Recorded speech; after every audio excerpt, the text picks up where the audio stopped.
오늘 함께 나누실 하나님 말씀은 성경 구절 세 구절입니다. 에베소서 2장 8절, 빌립보서 2장 12절, 그리고 로마서 13장 11절인데 자막을 보시면서 저희가 한 목소리로 함께 읽겠습니다. 에베소서 2장 8절 말씀 시작.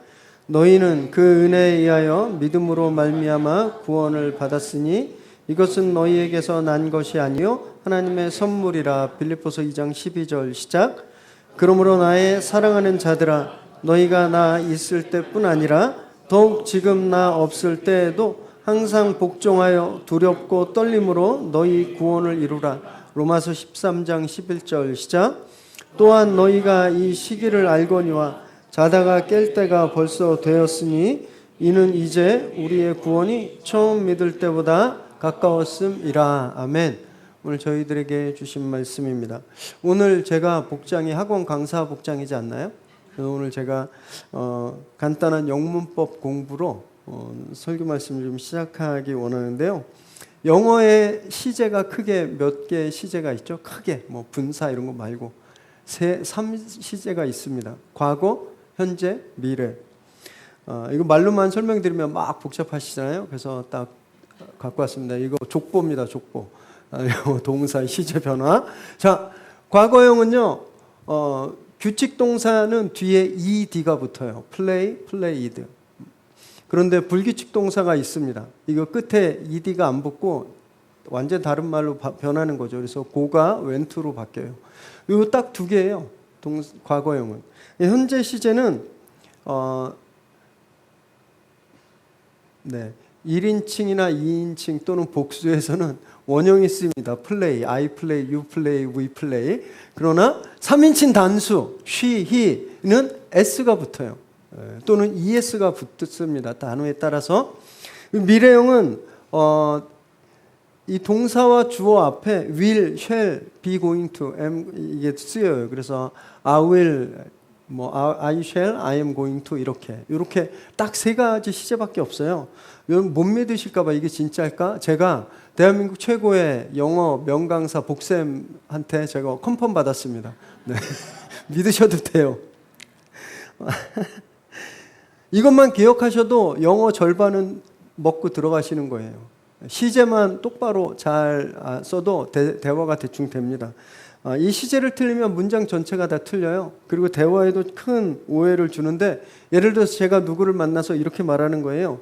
Yesterday I will see you. 딱 이렇게 말하는 겁니다. 번역하면 어제 내가 당신을 보게 될 거야. 그 상대방이 도망가죠. 이상한 소리 하네 이러고. 이 시제는 언어의 기본 중에 기본입니다. 이걸 잘 맞춰야 그 위에 문장이 쌓이고 언어가 되고 대화가 되는 거죠.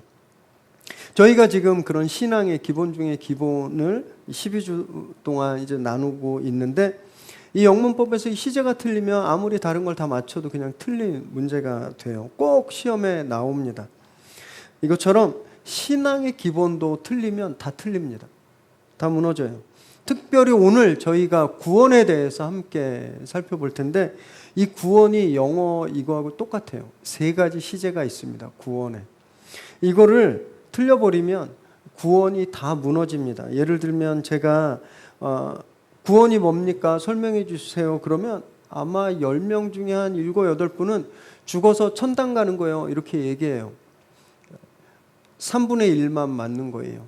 여러분 바퀴 4개 중에 하나만 빠져도 차가 굴러가나요? 굴러가지 않죠. 3분의 2가 없는 구원은 구원이 아닙니다.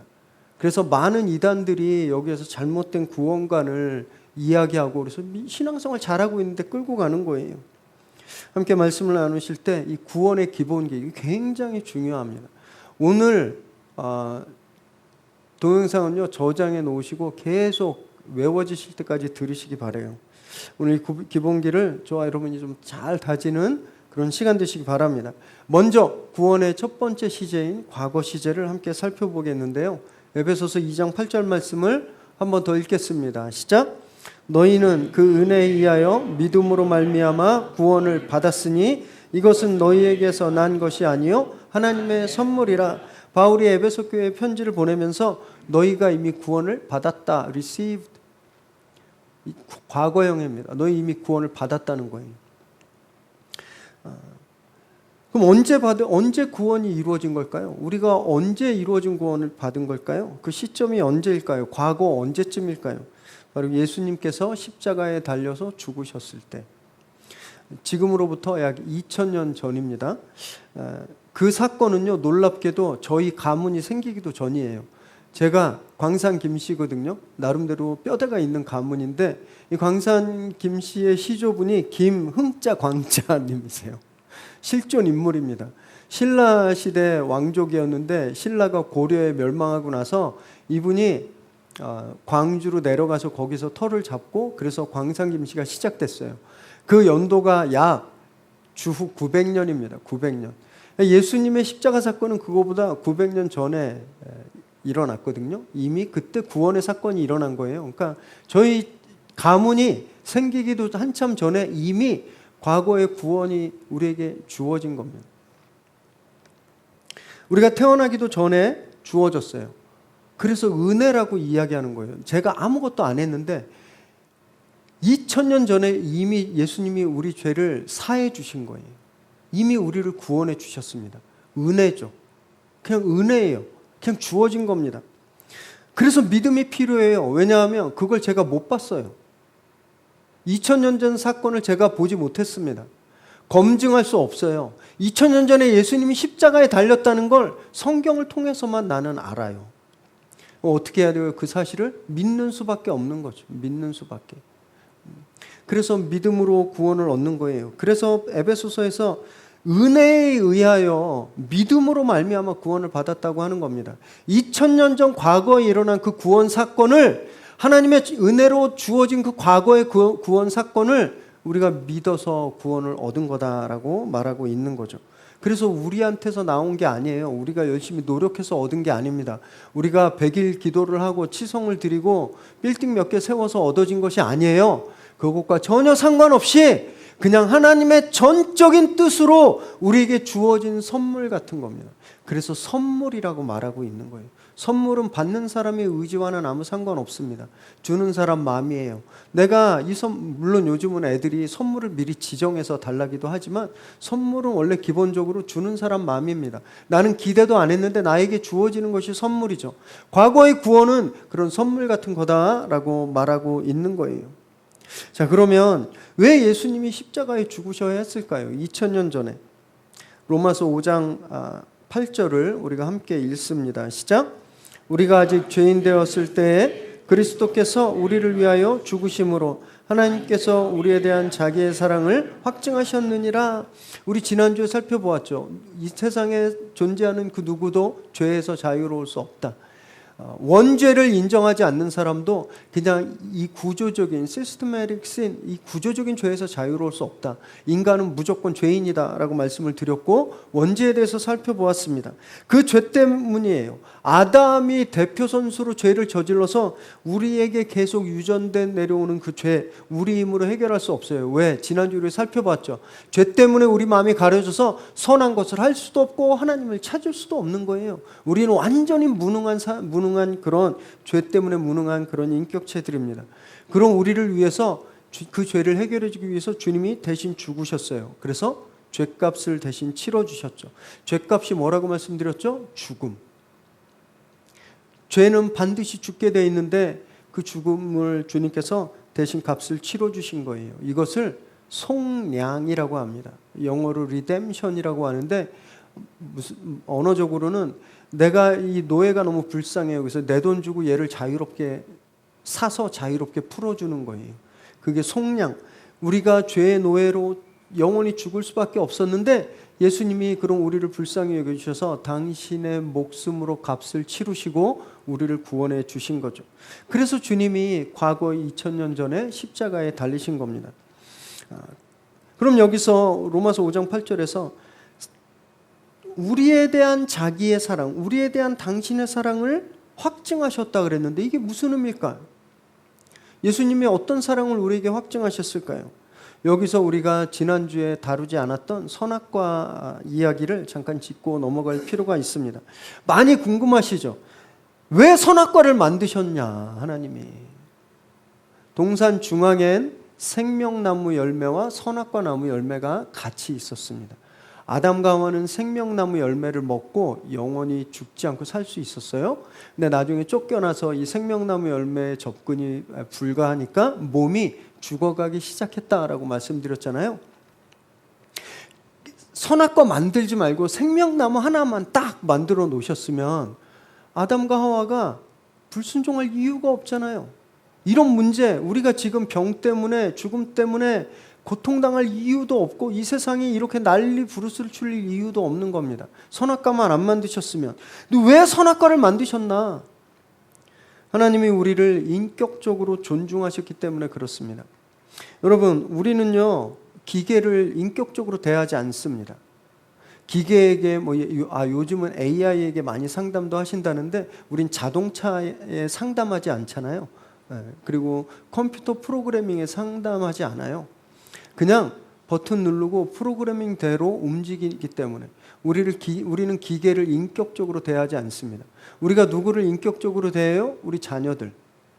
얘네들 점점 커가면서 물론 엄마 아빠와 자녀들 세대에 갈등이 있지만 우리 부모가 아이들을 점점 인격적으로 대해요. 그래서 이 아이의 말을 들어주고요, 이 아이의 생각을 존중해주고 내가 하고 싶지만 얘가 하지 않은 대로 져주기도 합니다. 이게 인격적으로 대하는 거예요. 하나님이 선악과를 만드신 건 우리를 그렇게 인격적으로 대하시기 때문입니다. 아무 옵션 없이 프로그래밍대로 죄 절대 지으면 안 됨 이렇게 프로그램 해놓고 그냥 우리가 그대로 살면 우리는 하나님의 인격적인 존재가 아니에요.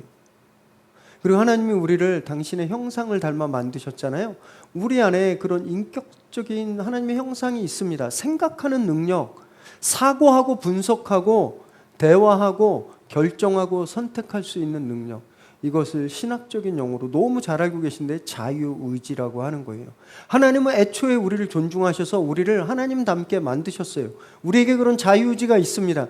그 자유의지로 우리가 하나님을 선택하게 만드는 것이 선악과예요. 그 자유의지로 아담과 하와는 타락 전에 선악과 먹지 않고 생명나무 열매만 먹었잖아요. 그래서 하나님과 인격적인 관계가 이루어졌던 겁니다.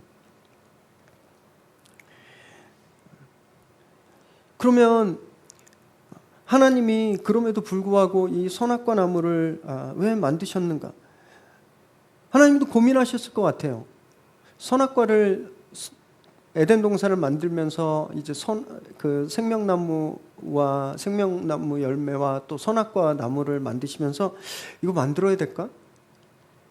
고민하셨을 거라고 저는 생각합니다. 왜냐하면 하나님은 전지하신 분이잖아요. 이걸 옴니션트라고 합니다. 모르는 게 없으신 분이에요. 하나님은 다 아시는 분이에요. 그러면 이 선악과를 만들면 아담과 하와가 먹을 걸 아셨을까요? 모르셨을까요? 아셨죠. 모르면 하나님이 아닙니다. 하나님은 선악과를 만들면 아담과 하와가 그걸 먹을 걸 아셨어요. 그거 안 만드셨으면 되잖아요. 그러실 수 없으셨죠. 왜냐하면 우리를 인격적으로 존중하시고 우리를 당신의 형상을 닮아 만드셨기 때문에 하나님이 옵션을 프로그래밍을 하지 않으신 거예요. 왜 만드셨을까? 방금 우리가 본 로마서 5장 8절에 답이 있는 거예요. 우리에 대한 당신의 사랑을 확증하기 위해서. 여러분, 사람은요 사랑받아보지 못하면 사랑할 줄 모릅니다. 심리학자들이 열이면 열 다 하는 말이 어렸을 때 사랑을 충분히 받아보지 못한 사람은 성인이 됐을 때 사랑하는 법을 모른대요. 사랑을 줄 줄 모른대요. 받아본 적이 없으니 뭐가 사랑인지 모르는 거예요. 여러분, 그런 존재였습니다. 하나님이 사랑이시고 하나님이 우리를 사랑하신다고 하는데 우리는 그 사랑을 경험하지 못하니까 이 사랑이 어떤 건지 모르는 거예요. 그래서 하나님이 그 사랑을 확증하시기 위해서 선악과를 만드셨습니다. 어떤 방법으로 확증하셨는지 아세요? 자, 선악과를 만들면 아담과 하와가 먹을 걸 아셨어요. 그걸 먹으면 죄가 들어와서 인간이 다 죽게 되는 걸 아셨습니다. 인간이 다 죽지 않으려면 다른 누군가가 대신 그 죽음을 감당해야 되는데 그 누군가가 누구예요? 예수 그리스도가 되실 걸 결정해 놓으신 거예요. 이게 은혜라고 합니다. 은혜.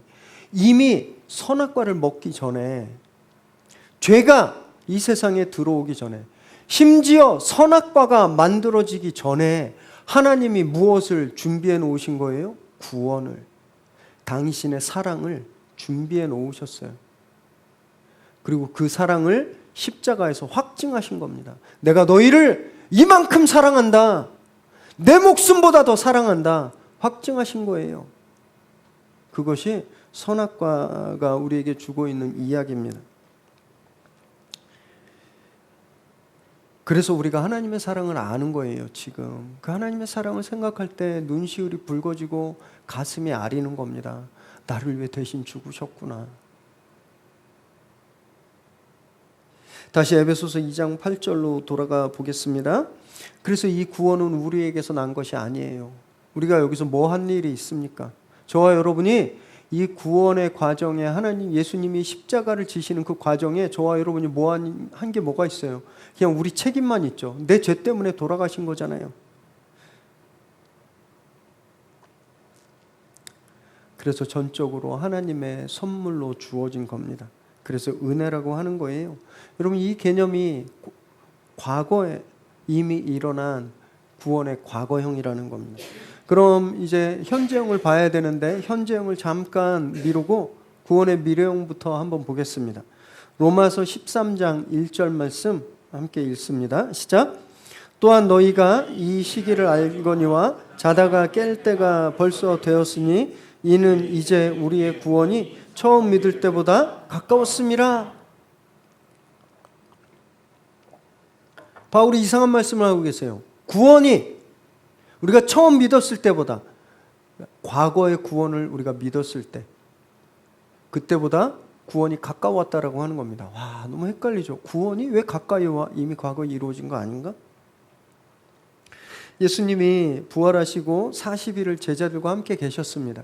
그리고 하늘로 올라가셨어요. 그리고 제자들에게 요한복음에서 무엇을 약속하셨냐 하면 요한복음 14장 2절과 3절을 읽습니다. 시작. 내 아버지 집에 거할 곳이 많도다. 그렇지 않으면 너희에게 일렀으리라. 내가 너희를 위하여 거처를 예비하러 가노니 가서 너희를 위하여 거처를 예비하면 내가 다시 와서 너희를 내게로 영접하여 나 있는 곳에 너희도 있게 하리라 말씀하셨어요. 주님이 이제 내가 다시 올 거야. 내가 가서 하나님 나라에 가서 너희들 있을 곳을 다 마련한 후에 다시 와서 너희를 데리고 갈 거야 라고 말하는 거죠.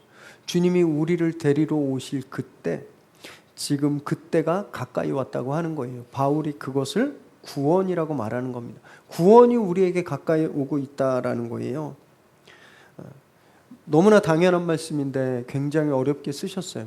자, 우리가 예수님을 나의 구주, 나의 하나님으로 고백하고 구원을 받았어요. 구원 받았죠?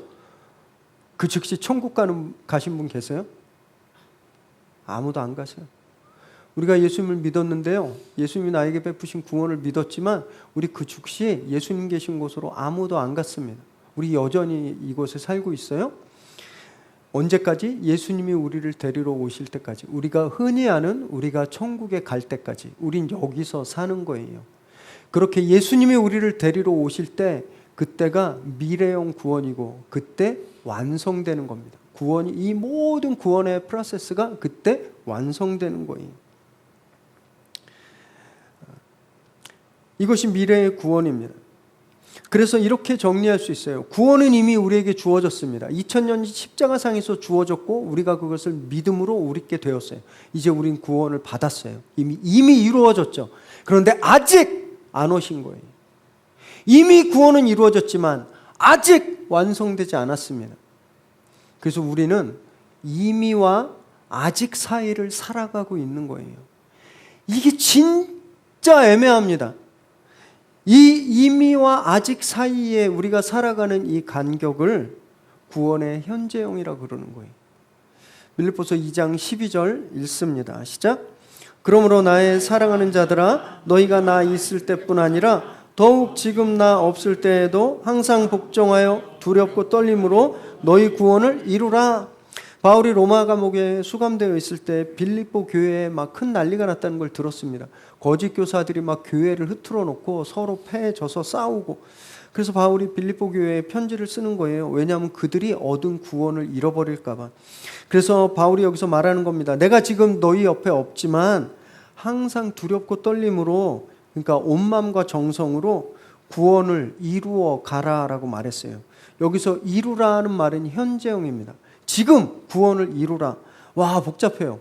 과거의 구원, 미래의 구원도 일단 두 개니까 헷갈리는데 거기에 구원이 하나가 더 있는 거예요. 지금 이루어 가는 구원.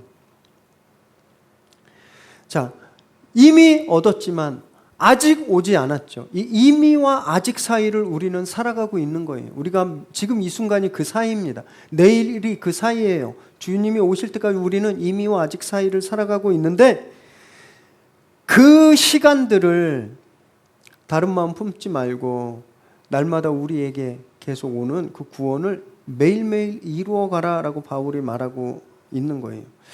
뭐 어떤 걸까요?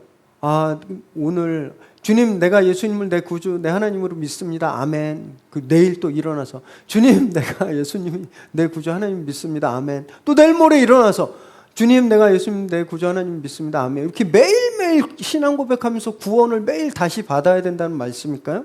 그러지 않죠. 여러분, 제가 7월 1일 날 하와이행 비행기표를 샀어요. 진짜 그러고 싶지만 7월 1일 하와이 비행기표를 딱 샀어요. 근데 내일 또 사요. 내일 모레 또 사요. 7월 1일 비행기 탈 때까지 계속 비행기표를 사요. 그런 분 계세요? 없죠.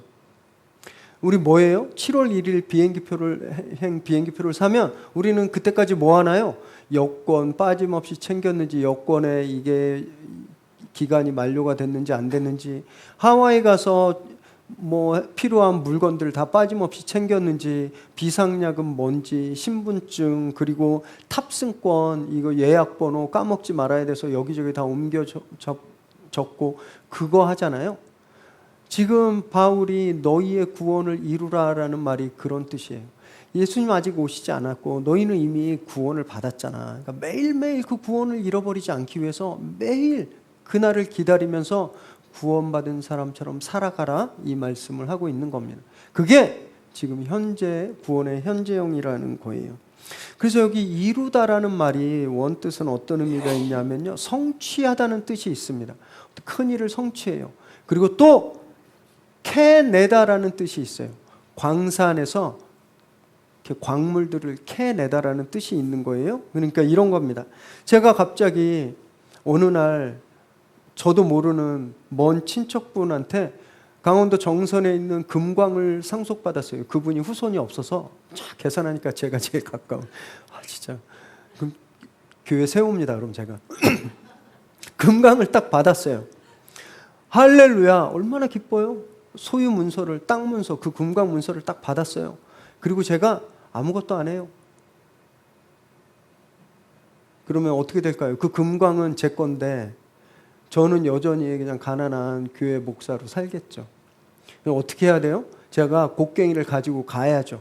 인부들을 모아서 거기 가서 파서 금을 캐내야 제가 그것을 누리는 거잖아요.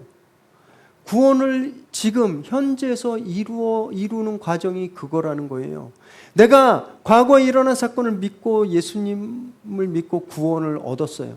그리고 이제 나는 이 구원이 완성될 그 미래의 구원, 예수님이 오실 때까지를 기대하면서 살아가는데 그냥 광산 소유권 잡고 아무것도 안 하면 사는 것이 아니라 열심히 광맥을 캐고 금맥을 캐듯이 열심히 구원 얻은 사람처럼 믿음 생활하고 말씀 생활하고 전도하고 봉사하고 양보하고 헌신하면서 살아가는 것, 이것이 현재형의 구원이라는 말씀이에요. 그리고 이 과정이요, 예수님을 닮아가는 과정입니다. 에베소서 4장 13절 우리 함께 읽습니다. 시작. 우리가 다 하나님의 아들을 믿는 것과 아는 일에 하나가 되어 온전한 사람을 이루어 그리스도의 장성한 분량이 충만한 데까지 이르리니, 마치 어린아이가 점점점 어른이 되어가면서 키도 자라고 생각도 자라잖아요. 한번 얼마나 끔찍한지 생각해 보세요. 갓난아기가 얼마나 귀여워요. 태어나면. 우리 지난주에 하소미도 너무 이쁘죠. 태어나서 막 진짜 요 조망만한 게 얼마나 이뻐요. 1년이 지났는데 딱 그 모양이라고 생각해 보세요. 10년이 지났는데 딱 그 모양이라고 생각해 보세요. 더 이상 귀엽지 않습니다. 공포스러운 거예요. 예수님을 믿고 그날이 올 때까지 매일매일 마이닝, 우리가 광산을 캐내서 계속 풍성한 은혜를 누려서 날마다 자라가서 예수님의 분량에까지 자라가야 되는데, 우리가 그 시간 동안 그 갓난아기 모습으로 계속 있으면 사람은 사람이지만 얼마나 소름 끼치겠습니까? 그래서 이렇게 매일매일 예수님을 닮아 자라가는 과정, 예수님처럼 변화가는 과정이라고 해서 sanctification, 성화라고 하는 거예요. 이 현재 구원의 현장을 성화라고 하는 겁니다. 왜? 매일매일 예수님을 닮아가니까 내가 매일매일 조금씩 거룩해지는 거예요. 왜 그래야 할까요? 왜 우리가 매일매일 예수님을 닮아가야 될까요? 우리가 과거에 일어난 그 십자가 사건을 믿는 믿음으로 구원을 얻었는데, 그래서 죄의 문제가 해결됐어요. 원죄만. 굉장히 중요합니다. 원죄만 해결됐어요. 아담으로부터 우리에게 유전되어 내려오는 우리가 어쩔 수 없는 그 죄의 문제가 해결됐어요. 그런데 우리 몸에 새겨진 죄, 우리 몸이 굉장히 유혹에 약하잖아요. 욕심이 늘 생기고 나쁜 생각하고 우리 몸에서 나오는 죄, 이 죄는 해결되지 않았습니다. 여전히 우린 죄 짓잖아요. 그래서 이 과정이 필요한 거예요. 매일매일 죄와 싸우면서 예수님 닮아가야 우리가 그 죄를 이길 수 있는 겁니다. 그리고 이 문제는 언제 끝나느냐? 예수님이 오실 때 비로소 우리가 부활의 육체를 입습니다. 우리가 완전히 다른, 이 몸도 완전히 다른 존재가 돼요. 더 이상 죄에 끌려가지 않는 그런 부활의 육신을 입는 거예요. 그 전까지 우리 육체는 계속 자석에 못이 딸려가듯 죄에 딸려가고 세상에 딸려갈 수밖에 없는 겁니다. 예수 믿는다고 우리 갑자기 천사 되는 거 아닙니다. 교회에 다니는 사람들 다 착한 거 절대 아니에요. 굉장히 위험하고 순진한 생각입니다. 세상 사람들이 맨날 교회 다니는데 왜 저러냐? 원래 교회가 그런 사람들이 오는 데니까 그런 거예요. 우리 본성은 절대 변하지 않았어요. 그럼에도 불구하고 정말 놀라운 은혜는, 하나님은 우리가 예수님을 믿는 순간 우리를 의롭다고 여겨주신다고 하셨어요. 로마서 4장 5절 읽습니다. 시작. 이를 아니할지라도 경건하지 아니한 자를 의롭다 하시는 이를 믿는 자에게는 그 믿음을 의로 여기시나니. 여기 되게 중요한 단어가 있어요. 여겨주신다. 그렇게 여겨주신다라는 겁니다. 너 의로와 제가 의로운 사람이 됐어요. 이 존재가 의롭다는 게 아니라 넌 아닌데 내가 그렇게 의롭다고 여겨줄게 라고 말씀하시는 거예요. 이런 거죠. 건이가 제대한 지 1년 됐는데 한 2년 전 한번 생각해 보면 끔찍할 거예요. 현역에 입대를 딱 했어요. 그래서 첫날 군복을 입죠. 첫날 입대하자마자 군복 입어요. 도현이가 지금 군복 입은 지 한 3일 지났을 텐데, 첫날이니까 총 쏴봤을까요? 총 구경도 못 해봤습니다. 경례하는 법은 제대로 배웠을까요? 아니에요. 얘는 그냥 어저께까지 집에서 뒹굴대던 대학생 똑같아요. 그 수준이에요. 그런데 얘가 군복을 입었다는 사실 하나만으로 사람들은 얘를 뭐라고 불러요? 군인. 무슨 말씀인지 아시죠? 우리가 예수님을 믿고 구원을 받았어요. 그런데 우리 속은 안 믿을 때랑 별 차이가 없어요. 욕심, 유혹에 약하고. 그런데 우리가 예수님을 믿어서 여기에 예수님이 의의 군복을 입혀주신 거예요. 그때 하나님이 이 옷을 보고 너 의롭다고 해줄게 불러주시는 겁니다. 우리가 천사가 되는 거 아니에요. 우린 똑같은데 이 의의 옷 때문에 우리를 의롭다고 불러주세요. 그래서 이 과정을 justification 그럽니다. 칭의라고 말해요. 더러운데 의롭다고 해주는 거예요. 깨끗하다고 불러주시는 거예요. 이것이 우리가 과거의 구원을 믿는 순간 이루어집니다. 이루어져요. 자, 이제 문제는 우린 그리고 나서 예수님이 오실 때까지 살아가야 되는데 이 모습이 우리 안에 계속 있기 때문에 우리 어떻게 해야 돼요? 이것과 늘 싸워야 되죠. 건이가 첫날 입대해서 총도 못 쏴본 녀석이지만 한 달 지나고 6개월 지나고 1년 지나니까 얼추 군인 같았어요. 왜? 매일매일 훈련하니까. 매일매일 훈련하니까 군인 같더라고요.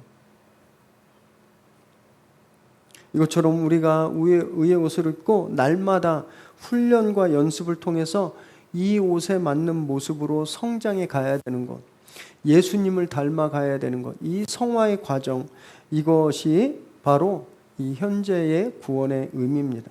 그리고 여기에는요, 성령의 주도적인 역할이 필요해요. 그래서 이 성령님의 역할에 대해서는 우리가 나중에 성령님 파트에 대해서 더 자세히 살펴보기로 하겠습니다. 이 과거의 구원, 미래의 구원 전혀 아무 문제 없어요. 과거의 구원은 믿으면 되고 미래의 구원은 오시면 되잖아요. 우리의 모든 문제 100%가 여기에 생깁니다. 이미와 아직 사이에서. 죄에서 자유롭지 못하기 때문에 맨날 넘어지고 실패하고, 그래서 하나님 앞에 나와서 회개하고 다시 눈물 흘리고 다시 걷다가 다시 넘어지고, 이것을 계속 끊임없이 반복하는 거예요.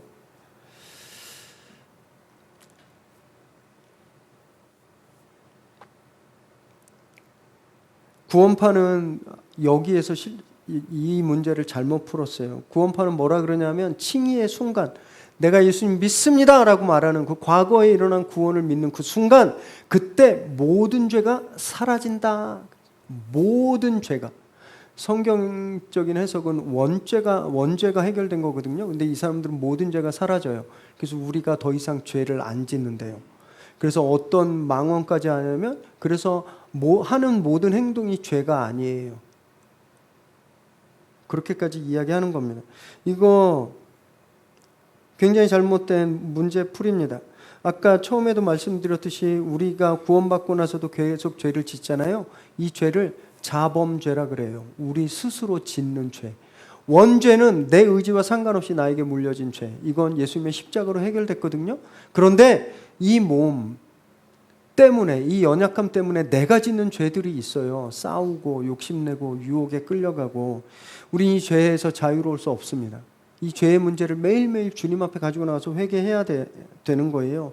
만약에 구원파 주장처럼 믿는 순간 모든 죄가 다 사라졌다, 그럼 우리는 병도 들지 말아야 되고 죽지도 말아야 됩니다.